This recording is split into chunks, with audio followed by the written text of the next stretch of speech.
Hello and welcome to Listen Up Lilith. My name is Lilith, and it's time to listen up. Finally, finally doing a health update after how long? Because oh my goodness, it has been a very long time. There's been nothing to update until now. I'm just gonna set my phone down. Okay, so this is likely on the unstable side of things, so we will make this nice and short. Um, Beanie. Basically, there has been no updates for months because my weight has not really shifted at all despite sticking to my diet. My weight has not really moved anywhere, and I didn't really have any motivation to do anything drastic, like, joining the gym, because, I was very discouraged about joining the gym because it's a voluntary action when I'm doing it on my own. And I couldn't I couldn't find the motivation to join a PT until I knew what was going on with my pain. So, quick recap. Um, I started Germine in October last year, and it was great after a month. I dropped 8 kilos. It was great. I went down from 102 to 94 kilos. I went from 102 kilos to 94 kilos, which was a great drop. It was an immediate drop. It was very, very quick. But that kicked my body into a plateau. It went, oh shit, what's going on here? You're losing weight. Fuck. Let's hold on to what we've got. And that's what caused the plateau, which was really discouraging because, oh goodness, uh, it wasn't going anywhere, so I had no motivation to do anything. So, I figured in that time that I was stuck in this plateau, because it was going to be there for at least 3 to 6 months, or longer, depending, it would be worthwhile to go talk to some doctors and see if I can, figure out why I'm in pain all the time, or like, what are the results of this injury that I've had. And yeah, so I started seeing a chiropractor in January. The chiropractor was like, yeah, you've had a really bad injury to your hip. You've been compensating this entire time. Let's work through that. I would highly recommend that you have a chat with a geneticist and double check if you have something like a connective tissue disorder. Um, it would be worthwhile getting a new x-ray on your hip because of the injury, because they saw the my camera is so unstable. Don't use a Nito as a tripod. Um, it would be worthwhile getting another x-ray on your hip because the original x-ray that I had, the results, like the report on that was, in her words, piss poor.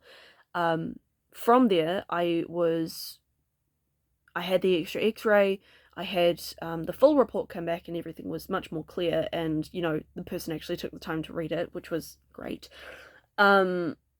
From there, I got referred to see a osteo, an osteo, ortho, the bone doctor. I got recommended to see a bone doctor, and he referred me for an MRI. I had the MRI a week later, and then when it came back, I talked to my chiro first. Now this is where the updates actually happen. So it took 3 months to get the appointment to see the ortho, um, and then just a week later to get the MRI because it was done at a private hospital, but it was done through ACC, so I didn't actually have to pay for it, but that's why I had to wait. It was still 3 months to see this guy. It was a 15-minute appointment. He moved my hip around and watched my mobility and everything like that, and he goes, I would like to confirm if you've had an MRI. I can see that, like, on this very basic x-ray that you've got some sort of injury, some sort of hip dysplasia there. So, yeah, we're going to refer you for an MRI. Went and did that. My goodness, that was an experience. I got a call back and was asked, hey, we're just really curious. We want to see a little bit more. So I had to get another MRI just to get a full picture of my hips and my legs because yeah, that was an experience. And when I got the call back from the orthodontist, I've just woken up, so I'm not remembering this properly. It was really discouraging when he started laughing and went, "It's not often that you see them use the terms rather large." not just large, that's already odd, but rather large. That's very weird. I'm like, please explain. Please explain. In my professional terms, because of course I want this guy to work with me.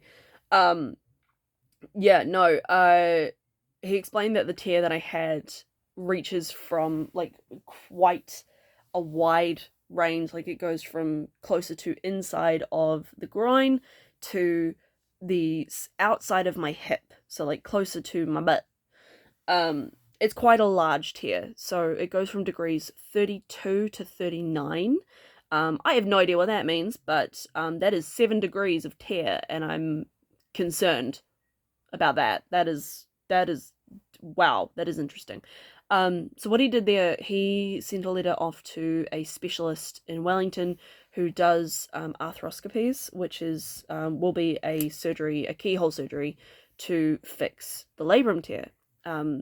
Now, everything I've done research-wise into this kind of surgery, it's a little bit discouraging, but I'm not signing up to get surgery right away. I want to avoid surgery if I can, just because every piece of research that I've seen, I'm seeing more reports come back that it fails, and later down the line, people have to get full hip replacements, or are just in more pain down the line, which would be really, really discouraging. That's the last thing I want, especially with where I want to be going in my future. Now, in May, I turned 30, and it feels like ever since then, my health and my pain levels have either been my health has been on the decline, and my pain levels have been skyrocketing. So there's that. That's what we've been dealing with.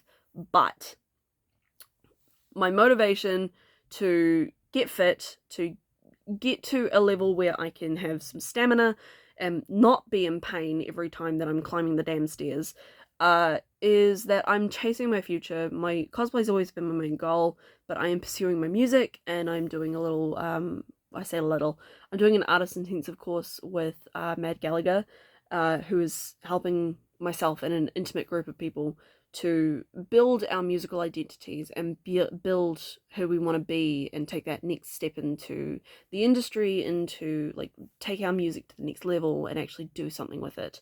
So I'm very, very excited for that. Anyone who knows Mad Gallagher will know that she was previously a backing vocalist and a backing musician for the band Ghost. Most fans would know her as Cumulus. Yeah, so how did this come about? She advertised it on Instagram, and I was like, fuck it, we'll send an email. And then I got a spot, and I was offered, I was vetted by Sophie Hamilton, who was also a Colette. And I was offered the spot, like, right away. Like, if you compare the tuition, you basically got your spot. We want you on there.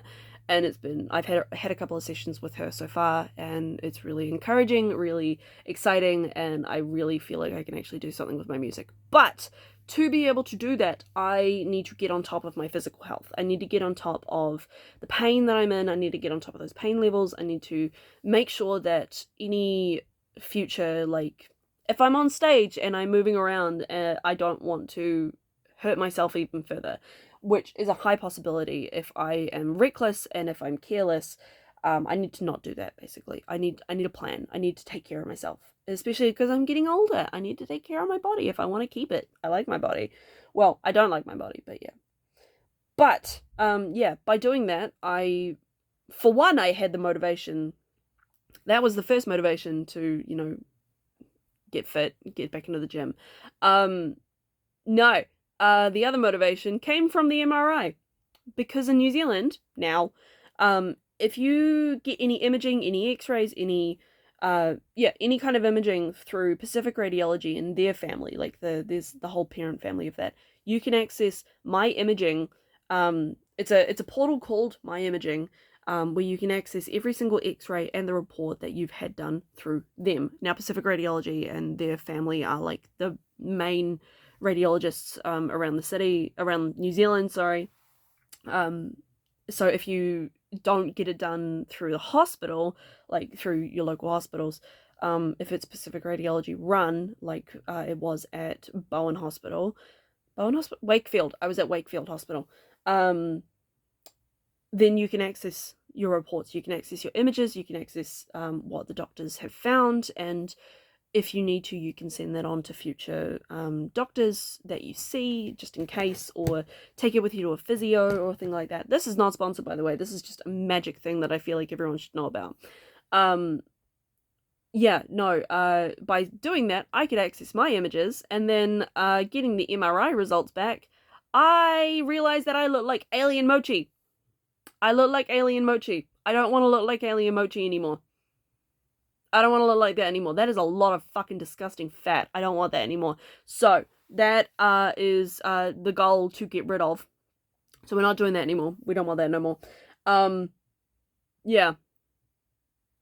Yeah.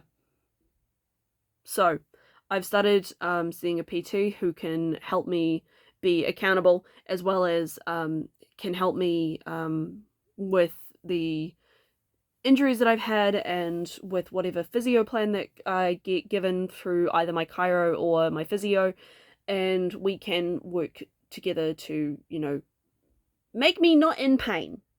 I would like to not be in pain. I would very much like to not be in pain. But yes, that is what's happening. That is very exciting. I'm very excited. I'm so fucking excited. But yeah. In terms of my goals, check in on my goals. Flat out, I made them before I knew anything about what was going on in my body. So the only realistic goal that I was able to reach, for a while was, cutting out sugary drinks, cutting out fizzy drinks in general. I went back to the sugar-free drinks. Now some people will come at me and be like, there's more chemicals, it'll be more dangerous for you. I'm like, I'm at least not having a massive amount of sugar with every single mouthful. I can at least justify that. But I've also cut back on fizzy drinks anyway, so I will more likely reach for water. Or juice. Maybe juice. I'm more likely to reach for water than I am for fizzy drinks these days. So at least there's that. But there is no way I'm running a 5k by the end of this year. Absolutely not. I do not feel confident enough to do that. And this is not just me chickening out. But I don't think in the next few months, I don't think in this time in the next few months that I can run a 5k. And do it safely. That's the big one, is do it safely. Yeah. So that is honestly the main update that we've had, that I have to share with you from the last few months, because there's really been nothing else.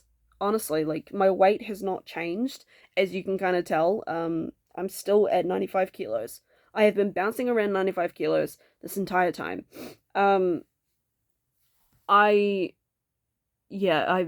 Nothing's really changed. My eating also hasn't really changed. I've stuck to the same diet this entire time.